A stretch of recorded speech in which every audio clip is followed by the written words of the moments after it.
Welcome to PPR podcast number 90. My name is Paul. To my right is the star of the show, of the podcast, Bert Grossman. And Bert, we have another ex-Charger in the middle seat. Would you like to introduce our special guest? Yeah, the star's in the middle today. Cory Liuget, former Charger, 2011 first-round pick, weren't you? Number 18? Yeah, he was high up. 18th overall. Ah, all right. Hey, can we just start there? I mean, to be the 18th player picked, take us back to that day. I know you were expected to go high. Was it higher than you thought, or was it lower than you thought when your name was called? Yes, originally I was thinking somewhere around number 13 with Houston, and then number 15 with the at the time the St. Louis Rams, and both of those teams was talking to me very, very heavily throughout the process of being recruited and being vetted out to see which team was in the draft. Throughout that whole process, the defensive line coach for the Rams might have called my phone maybe 6 or 7 times throughout the ordeal. And Houston, my college coach Ron Zook was telling me that he was hearing from their scouting department that they loved the way that I played with my hands and how violent I was, and how good I was at two-gapping, to where I thought I was going to go to Houston at number 13. And once they picked J.J. Watt, I was like, oh, that's out of the picture. And at number 15, the Rams ended up taking Robert Quinn. And throughout that entire process, I've never once heard anything from the Chargers, never sat with them throughout the process at the combine, nothing. And then they called me on draft day from the San Diego Chargers. So, well, you know what? Some things never changed, because in '89, when they drafted me, they never called me. I saw it on TV, and then a reporter from the Union Tribune, I think it was Clark Judge, called me before the Chargers called me. I had no idea either. Well, so your reaction to that, because who knows, the path unchosen. Had one of those other teams picked you, who knows how it would have worked for you. But you did get to go west and come to a pretty cool city. I mean, in the end, are you happy the way it worked out, or do you sometimes lie awake at night thinking, oh, if only? No, I'm definitely happy with the way that it turned out. I'm glad the Spanos family and A.J. Smith at that time chose me. And I'm in America's finest city. This place is like paradise out here. Yeah, it is. The weather doesn't get too cold, and it's hard to beat it. And you got great fishing. I mean, what more could you ask for? So you live full-time in San Diego now? Yes, currently, yes, I am living here full-time in San Diego. Because I used to watch you on that E! Show, Wags. Remember that show? Oh, my goodness. when you were in Miami? What's that? What's E! Show? What's that? It's like, remember on E! Entertainment, they had the show with like the NFL players and the athletes that had real hot wives, and they follow them around, and you could tell you just hated that show. You were on it? I was not a fan of it, man. My wife, she ended up getting on this TV show with E! And it was a great experience for her, but not so much for me.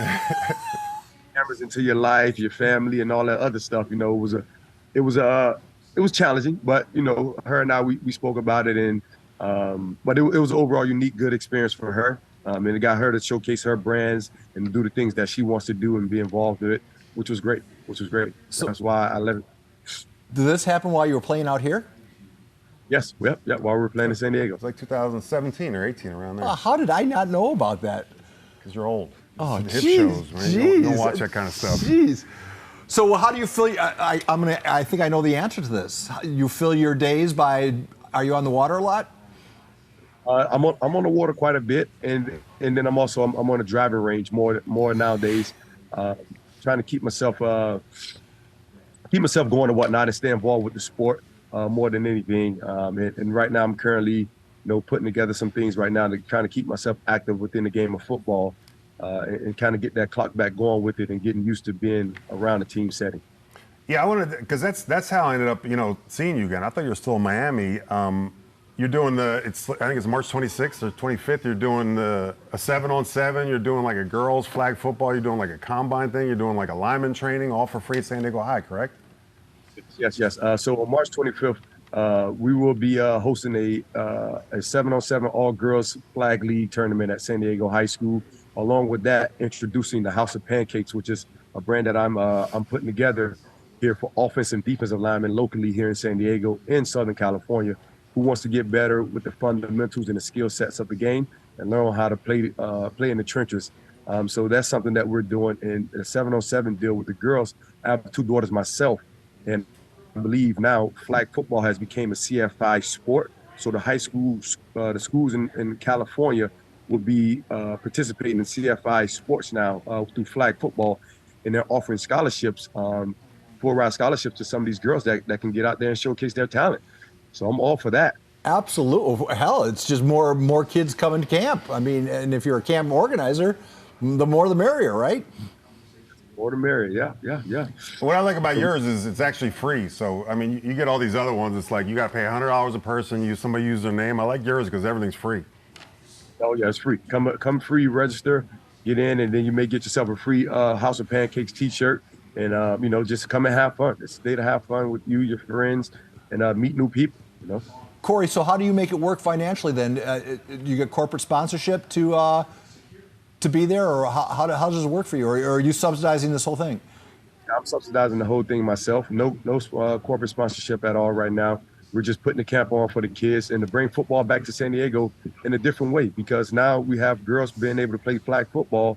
Why not bring it back to San Diego and also at the historic Balboa Stadium where the Chargers once was at, where they once played at one point in time. So bringing the sport back to San Diego and making sure that these young ladies and young men get out there and just stay active and exercise, that's the most important thing.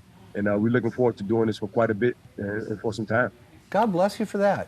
Yeah. What do you want to end up coach? We had Eric Weddle on here last week, and he's the new head coach now. I mean, is that something you want to do, coach high school football, or you just want to concentrate on the girls? Right now, I'm in between both. I'm doing both because I have the time to do both. I'm actually, I do a little bit of work with Eric Weddle and his team as well too over at Rancho Bernardo. Just a little bit of work, just to keep myself involved with that. So that way, if I do decide to do high school football this year, that's most likely a club that I wouldn't mind joining, Rancho Bernardo. How's he going to do as a head coach in your view? In my view, I think E-Dubs is going to do phenomenal. He's what those guys need. He's a great leader, great husband, great man, and more than anything, he's going to teach these guys discipline, and he's going to show them the right way to play the game.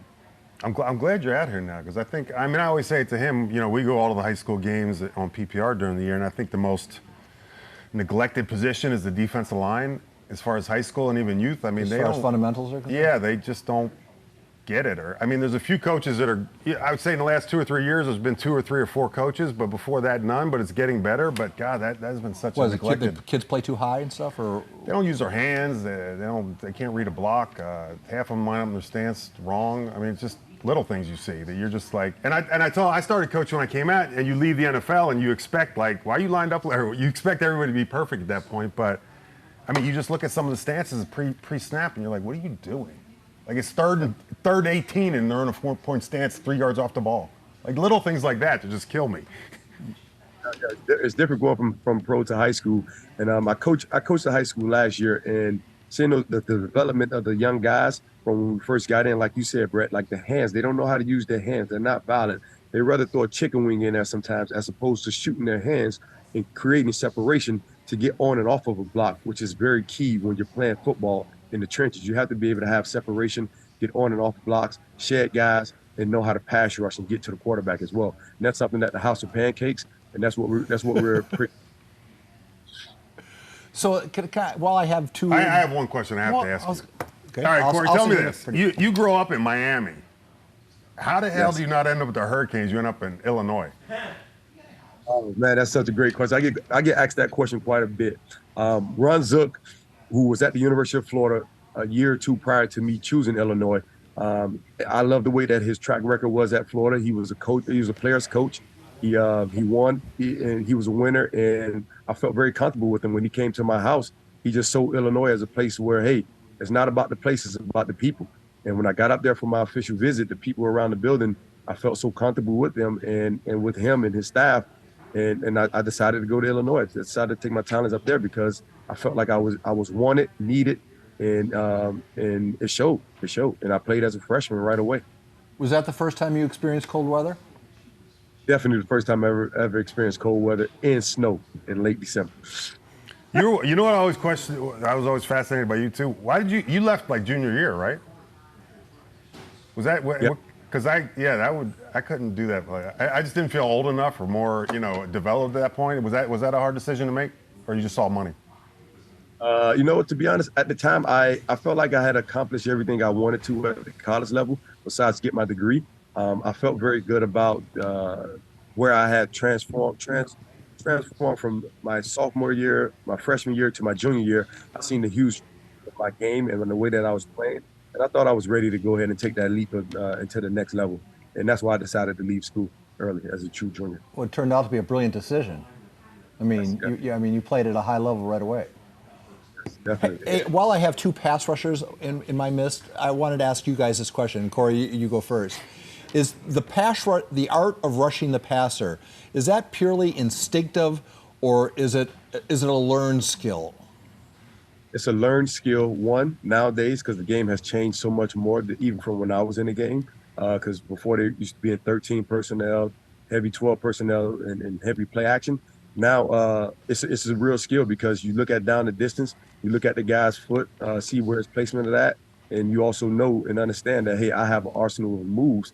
Like when I watch these great pass rushers in the game right now, like the Bosa brothers, to Brandon Graham, to Chandler Jones, these guys they took pass rushing to the next level. They made it an art to rush the quarterback now and beat a guy. And the thing with me that I think is the hardest you look at, and you know how it is. I mean, the guy across you is making $10 million a year. He's probably 6'6", 320 pounds, can run a 4.5 40. You have to beat him, and then if you're this far away from the quarterback now, somehow you have to stop.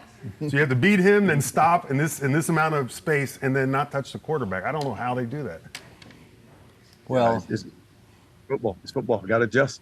Got to adjust with the game.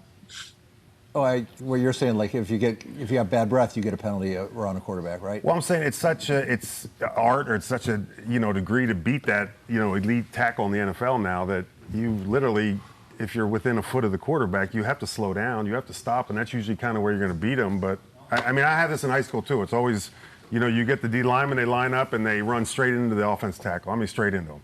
It's like, and you try to tell them. I tell them every time. I'm like, if you intercept the ball in the championship and it's one guy between you and the goal line, are you going to run straight into them? It's the same concept, but it's like Velcro. They just run straight into them for some reason, like it's a phone booth. Hey,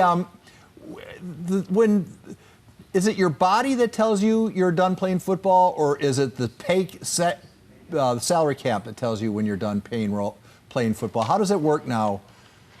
Did you want to play beyond when you played? Yeah, I still want to play still to this day, but I'll be honest with myself. A bit of that has something to do with production. My last 2 years, I was not as productive, and teams probably didn't want to take much of a shot on me because of that. But my body still, I feel like I can definitely get out there and play. I want to go out and play, but I'm not going to set myself up to go through that regimen again and put myself on that time restraint. I like coaching it. I enjoy being around the sports field. So for me, that was my tell-all for me to quit playing. Did you still want to play because of the money, or because you still wanted to play? Because I still wanted to play. I love to play. I love playing. Or just being around it now, which is why it's so fun. So fun. Well, that's what I was wondering. You guys, there seems to be this esprit de corps, or that locker room, that when you're in that, there's nothing. It's like Camelot, and then the second you're done playing, you're out of the club and you're an outsider. Now, that's got to be a very lonely feeling. Could you talk about that a little bit? Yeah, sure. It definitely is different. I talked to quite a few guys that I played with nowadays.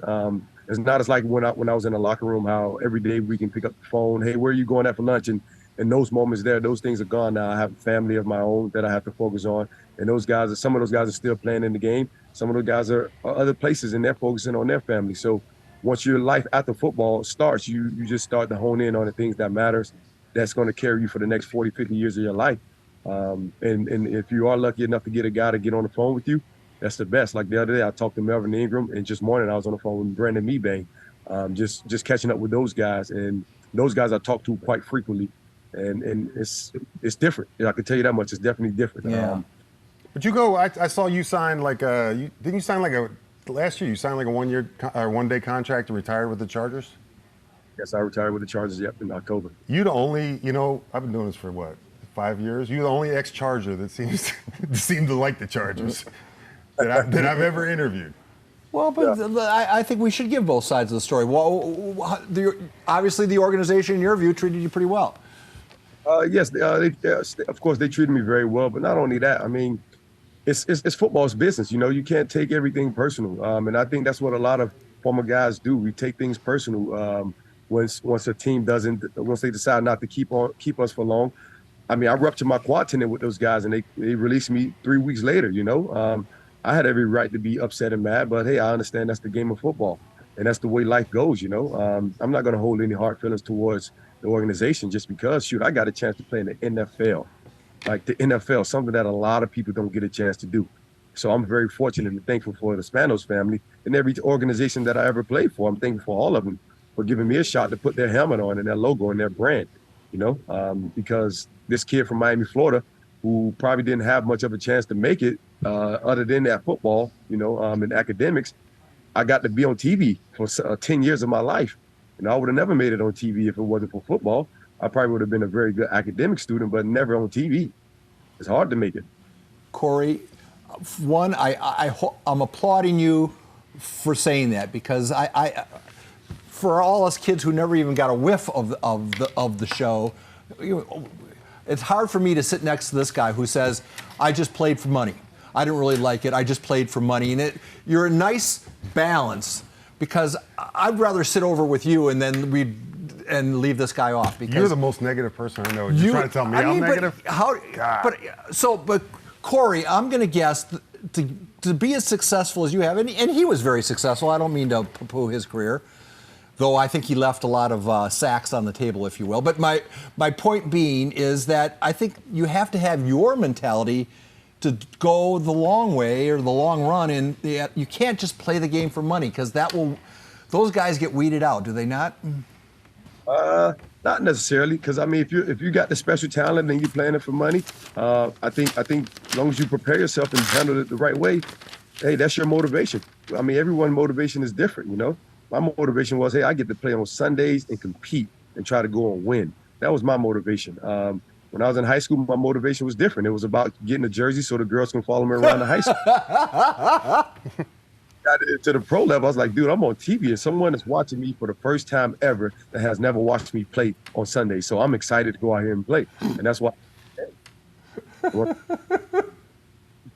as you play that way, the money will come.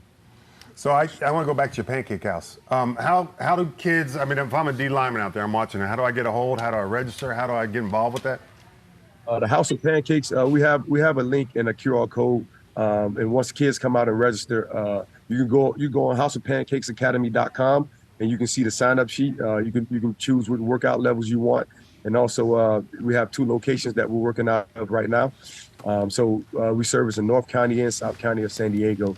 So you can go on houseofpancakesacademy.com in order to sign up and register.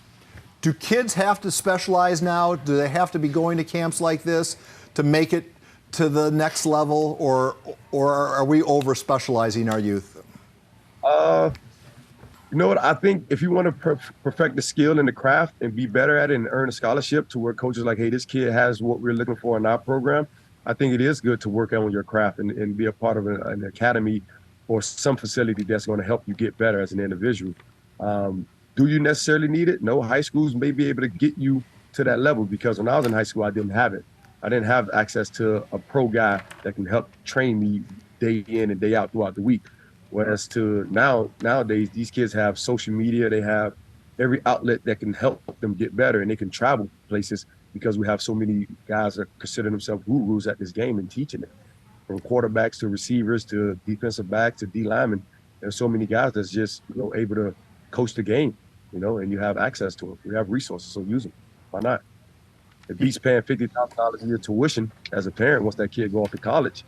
Yeah, but I guess, Cory, the way I would come back at you is, and to a certain extent I agree with you, but then I also think that parents have lost sight of the ball a little bit, that the high school sports should not be about getting a scholarship, because let's face it, you were in the 1% of 1% of kids that got a scholarship and then actually got to play even after that. So, I mean, do we create a false sense of are we setting kids up for great depression and disappointment if they don't get the scholarship or they don't get to play at the next level, which most of them won't?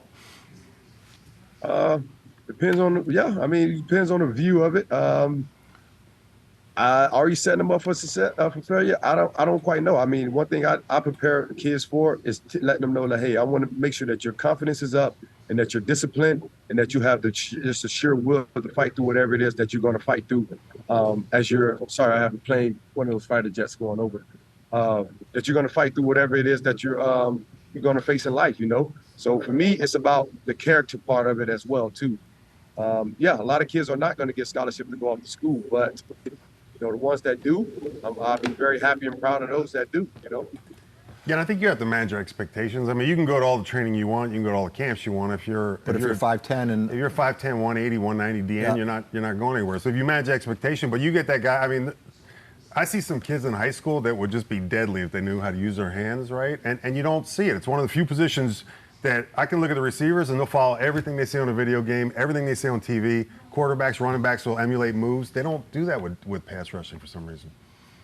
And I guess the thing I would want to tell parents is it doesn't have to be D1 or bust. There are so many football opportunities below D1 and that you still can get financial aid for your academics, or you can, in Cory's case, for the love of the game, still keep playing, that it doesn't have to be USC or failure. It can be Palomar College and other places where you still get to hone your craft. I agree. But it's, again, manage your expectations, because like you said, everybody wants to play on TV, and there's only so many that get to play on TV, but that's usually the goal. Hey, we're going to get close. I promise we'll get this done in 4 minutes, Cory. But as you watch right now, the free agency, I think we're in the illegal tampering period or whatever they call it in the NFL now, and you see the numbers that are being tossed around to play in the NFL now as the salary cap keeps going up. I mean, I'm sure you look at it and think, it's like, geez. Is it mind-blowing to see how much money is in the game now? Yeah, it is. It is. But at the same time, I'm happy for the guys that are playing because, I mean, the NFL ownership they're doing the best they could. I think the salary cap could be more, so that way teams can breathe a little bit more, and more guys can get paid and get what they deserve and what their their worth are. That way you can keep a nucleus of a team together. So I'm excited. I'm excited to see how these guys are getting paid nowadays. Should there be guaranteed? Should your union be pushing more for guaranteed contracts from the kicker on up to? I mean, should NFL contracts be all guaranteed money now? I think 75 to 85% of the contract should be guaranteed. Because at the end of the day, that's what it seemed like it is anyway. Because after 2 or 3 years on most deals, most guys never get to see the back end of the contracts. So even if you sign a 6-year deal, 9 times out of 10 you're going to play maybe the first 3 years of it, and you got the bulk of the guaranteed money anyway. So maybe after 75% of the deal should be guaranteed, 75 to 85%, and the rest you leave up to the guy to go and earn it. And I agree.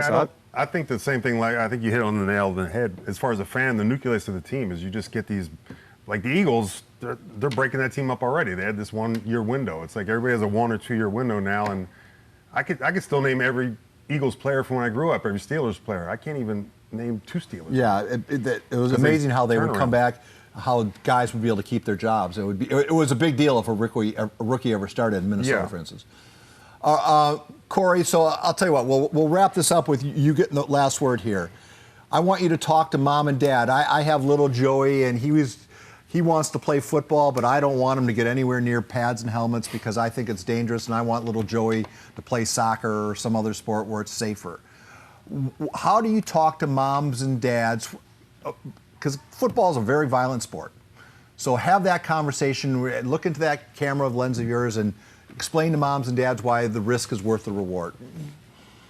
The risk and the reward to this thing is not simple. It's not simple at all because football is a very, very, very violent game. Each tier and level that you go up within the sport, but if you teach the basic fundamentals of the game, it could be a very good and safe game to play. The way that you tackle, from the way that you teach a kid to tackle, the way that you teach a kid to use his hands, the way that you teach a kid to go up and catch a ball, it's all about the fundamentals of the game and how a coach teaches it. Now, there's some things that's out of our control, like we saw with the DeMar Hamlin case, but that's a very rare situation, and you have to take them. They happen sometimes, and that's the risk to it all. But the reward is you being able to see your kid go out there and play a sport that which he or she will absolutely love and enjoy playing. That's quite as simple and plain as that's the simple and plain way that I can put it. The kids just going out there to have fun, exercising, and playing a game that they love to play, and seeing that the people that they're fans of, their heroes, or so to speak, their idols, are playing this game, and they're able to go out there and emulate what they're doing. That's the reward to it all. Plus, I think subliminally, there are life lessons being taught that you just can't get kicking a soccer ball or whatever. I mean, there's something to getting knocked on your fanny and having someone yell at you. You don't have time to whimper. You have to get back up because the next play is about to start. I think it's a subtle lesson, but it's really an important one that I think a lot of our kids don't get these days. Are you going to go home and watch Wags when we get back? Yeah, I'm gonna look it up. Before we let you go, plug your camp. Where do people go again? You can go to houseofpancakesacademy.com to sign up for the O-line, D-line training aspect of deals, and for the registration for the camp that we're doing this week. You can just show up March 25th at San Diego High School. We'll be hosting the camp there. 707 Flag League. Kickers, punters, and snappers also will be with Nick Novak in one part of the end zone, then the O-line and D-line will be with me in the other part of the end zone, getting some work and having some fun. So March 25th, real quick. San Diego High, what time do they need to get there for registration? From 9 a.m. is registration, and the camp will be over at 12. Cory, I will start posting this today. I'll post more on Wednesday. It'll be on our Good Morning San Diego on Thursday, and maybe even on Friday. There'll be little bits of it, little clips. Where are you on social media right now? Where should I tag you? My name is Cory Liuget, number 94, and also House of Pancakes 94. It's the Instagram. I will tag both, and thank you for making 26 minutes and 53 seconds of your life available to us. I really enjoyed this chat. Next time we'll do it with Albert, because I have a lot more questions to ask. Thank you guys for having me. I appreciate it, guys. Thank you. PPR podcast number 90 is over. Turn off the machines, everybody.